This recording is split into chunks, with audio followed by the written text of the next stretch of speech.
Alright, so let's talk about chasing your zero. Now I have to talk about things I do, which I'm very uncomfortable talking about things I do, because most things I do, a lot of people would say that is wrong, and that is incorrect, and you should not do that. However, it works for me, and I continue to do it until it no longer works for me, and then I change what I do. A lot of this might have to do with I typically shoot within 300 yards, so I can play by a different set of rules. So what are we talking about by chasing your zero? Now, I've never heard of this terminology, so I'm just going to make it up as I go. I'm going to call it a hard change and a soft change. What I would call a soft change is, so you go out shooting, you're like, okay, for whatever reason, the environmentals, I don't know, maybe the temperature, I am shooting an MOA low. So you take your scope and you dial on an extra MOA. I would call that a soft change. A hard change would be, okay, this scope is no longer true, so I'm going to pull off my cap and I'm going to reset my zero so it's right there. Or say on an iron sights, a soft change would be coming back here and dialing on elevation. A hard change would be going to the front pin and changing the zero of the rifle. So when I talk about I don't like to change my zero, at least not significantly, I'm talking about a hard change. Yes, I throw soft changes on constantly. As a matter of fact, I throw on so little of hard changes, the SCAR, because just until very recently I was running the iron sights. I had kept the same exact zero for almost 5 years.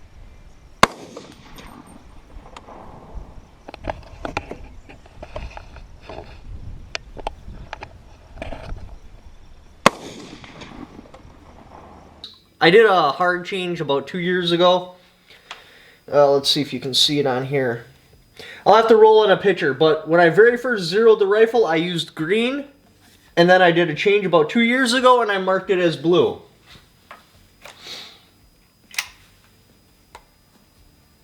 I've never even done a hard change on my elevation. It's always been the same, regardless of temperature, regardless of ammo. I just haven't changed the zero. Now, so when I did the SCAR versus the shredder shoot, I went to 100 yards, I checked out the shredder, and I was shooting like way off the shoulder, which is unusual because I already set the zero on that. Your zero doesn't magically change. There's usually some sort of variable you're not considering. So I had corrected right, and it had put me right here. And I was just a little bit off to the right, but that was okay for that particular video. I was shooting at 300 yards. Well, when I got home, I started looking over the rifle. Why did my zero change? Because it doesn't just do it by magic. There's got to be a reason. I had noticed my scope screws had gotten loose because I marked those with paint. I'm like, oh, hey. So I torqued them all back down. I went out. I shot. I basically dialed off the correction I had already put on the scope. And that had put me pretty damn close. Now, I don't like doing major corrections at the range because otherwise you'll start chasing your zero. So this is your point of impact. You go to the range, you're like, okay, so I'm shooting right here. We'll call it 1 MOA down, 1 MOA over. So you throw on a soft change to correct for that, you shoot at the range, you go home, you take that correction off. Now you go to the range again. Ideally, you'll be shooting right back to where you want to be. For whatever reason that day there was an environmental or something was going on to where you were shooting off. Now, if you go back to the range, you're like, okay, I have to correct again. I'm shooting right here. So now I'm like, okay, there might be something going on here. Maybe my zero did in fact change with the rifle. So I throw on a soft change. I shoot right there. And it brings my point of impact back. I go home, I take that correction off. Now when I go home, I inspect my rifle. What the hell is going on? Why did I have to make the same correction twice in a row? If I can't find anything, then I'm going to assume it's environmentals, or I'm going to start looking at changing my zero. So I go again. All of a sudden, yeah, I'm shooting right here. What the hell? So now I throw on a hard change, but I like to go like half the distance.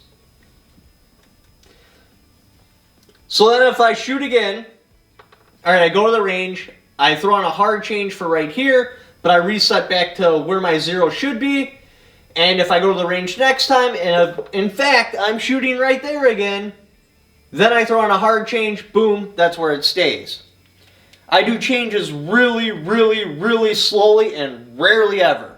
Rarely ever do I throw a hard change on the rifle. Pretty much I'll do a correction for the day, then I go home, I rip the correction off, and then when I go back to the range, typically it's right back to where it should be. For whatever reason, the environmentals or something were different that day, now I'm back to where I should be. Now the whole reason this comes up is because the Black 13 all of a sudden started shooting different. When I first built this rifle, I threw a 0 on. I haven't had to touch it since. It's been marked off. It's been in the same spot. Now, I did switch ammo, so that might be the problem. So I threw in a hard change about half of what I figured I needed. But next time I go to the range, because I'm just about out of the Fiocchi I was running, and I'm going to be going to a different brand of ammo, I'm going to shoot 3 projectiles of this. If this also requires the change, then yes, I will throw on a hard change for the total value. Now I understand as it gets colder, you'll see a drop in MOA. But this drop seems excessive. For example, it was about negative 15 degrees the day I shot this. I'm shooting about 3 MOA low. Like, what the hell? I chalked that up as, okay, that's just environmentals. Like, whatever, you know, it should start climbing. So then I went to 30 degrees.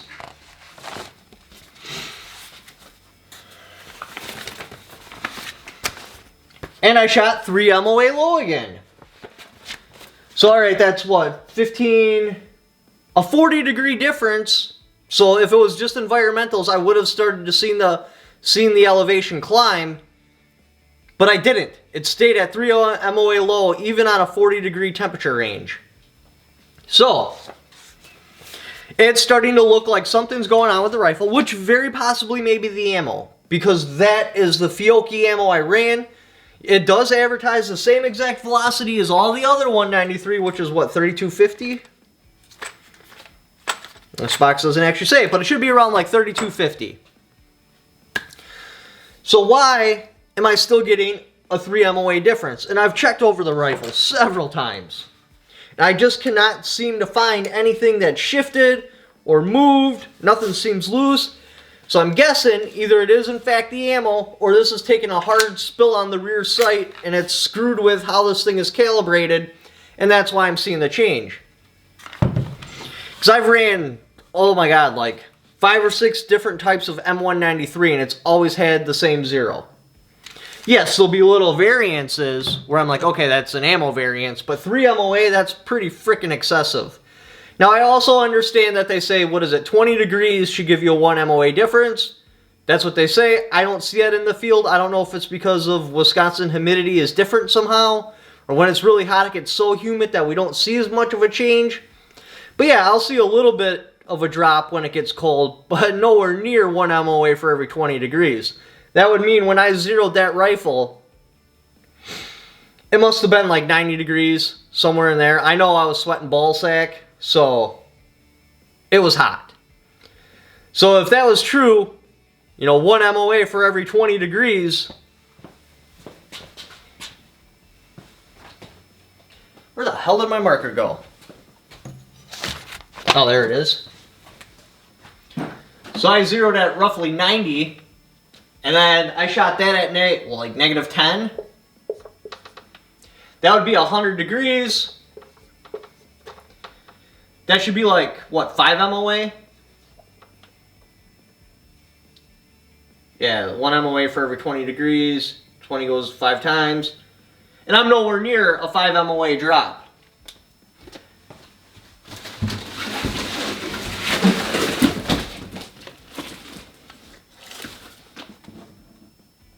Just a little under 3 MOA.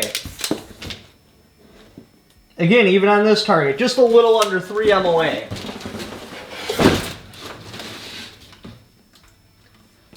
So their rules of thumb and their matter-of-fact talk, it works out great on paper and in articles, but in the real world, I just don't see that. I don't see anywhere near that. And the SCAR, I don't see anywhere near that either. The SCAR got zeroed when I got the ACOG. That was probably... I was wearing a cutoff shirt, so it had to be plus 70 degrees. We'll call it 80 degrees. I shot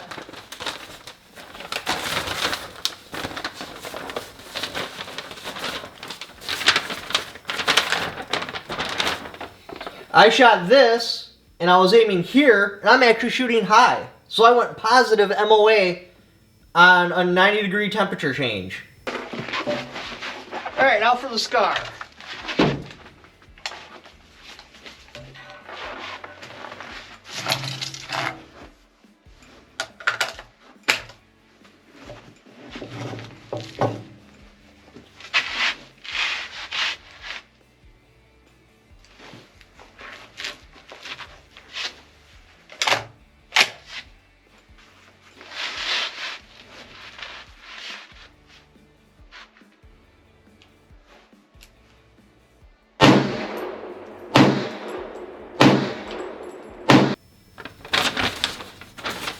Again, I don't know if it's the elevation in Wisconsin or the humidity, but a lot of the rules of thumbs I see in the articles, for me at least, don't play out in real life. Yes, some of them do. Some of the stuff you can pick up. But when it comes to temperature, I don't. But again, I don't know if that's because it's just so crazy humid in the summer that it makes up the difference for the reduction in powder burn speed in the winter. I can't answer it. I don't have the resources to be able to answer it. I guess what I'm trying to say here is make sure you observe it in the real world. Don't just apply the rule of thumb just to apply the rule of thumb. Observe, and if you can observe it happening, then yes, start going on it. I don't see the drops with temperature changes. I don't know why. I can't explain it. I'm just not that smart. But the main purpose of the video is to warn you against changing your zero. If you're off for that particular day, don't throw on a hard correction. Throw on a soft correction, and if you continue to see the same issue, then start wrapping your head around, okay, is my rifle broken? Check it over carefully. Is there anything wrong with the rifle? Have I done any major ammunition changes? If you answer no for both those two, then start throwing on the correction change. Or in this case, since ammunition is so scarce and I have to just feed it whatever the hell I can, yeah, there's going to be an ammunition change.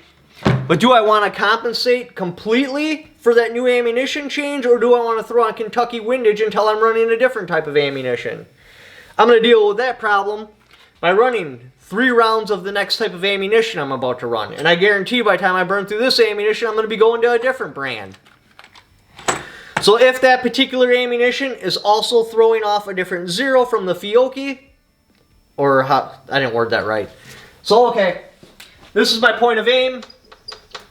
Let's say the Fiocchi is hitting right here, and that ammunition is either hitting on the point of aim or halfway, then no, I'm not going to make that kind of hard correction. However, if it does hit in the relative same location as the Fiocchi, then there's some sort of problem with the rifle I'm just not seeing. Maybe the barrel wore in. Maybe, I don't know, there could be a billion reasons why. Maybe the barrel wore in so it lost some velocity. Then yes, I'm going to throw on the hard change. Right now I did a half of a hard change, because then when I go and shoot that ammo, if no, it's where it should have been, then I'm going to take off the hard change and I'm just going to use Kentucky windage. However, if it does line up with the Fiocchi, then yeah, I'll throw on a hard correction and I'll change the rifle, because it's very possible. I started off with a brand new barrel when I zeroed this in. Maybe, I don't know, just speculating here, maybe as the barrel wore, it's not squeezing the projectile tight enough and I've lost velocity. Very possible. And that would bring my elevation down. But again, I apologize for rambling, but if you want to do it like me, and I'm not saying it's the right way to do it, it's probably actually the wrong way to do it. Most people will probably say I'm doing it wrong. However, how I do it, I throw on soft changes unless I go to the range multiple times and I see that every time I have to throw on the same soft change, then I'll throw on the hard change. Anyway, thank you for watching. Like Up Sport channel, got my Patreon right there. I also have affiliate links in the description for like this sling, the scope, probably that scope, the ACOG.